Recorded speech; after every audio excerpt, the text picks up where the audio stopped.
Is je dan? Is je alright? Ja, ja, ik is oké. Nou, kijk hier, ik wil iets gevraagd, man. Niet vraag, man. Dat is oké, laat me don't worry, hoor. Als oor die vergadering, zijn oude vergadering, Janine wil geweet het of zij ook misschien kan samengaan. Zeg of weer? Janine het gevraagd of zij ook misschien kan samengaan naar die oude vergadering toe. Daarom, het zijn mal. Het zijn mal in je koppen. Ik het vaak gezegd, het dankje is een goede idee, nie? Maar sy het geïnsist in my op bel. Because ek meen sy is deel van Regan se lewe. Alright? Dink gou vir jouself, waar het jy nou al gesien 3 mense gaan na 'n oorvergadering toe? Die ouers moet daar wees. Maar ek het gesê ek dink sy gaan saans die mami.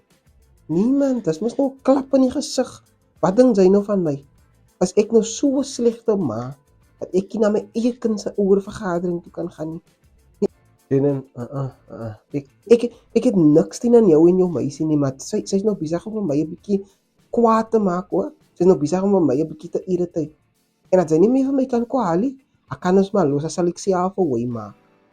Jy gaan nie alleen nie. Ek gaan saam met jou. Ek gaan saam met jou. En sy is nie 'n slegte man.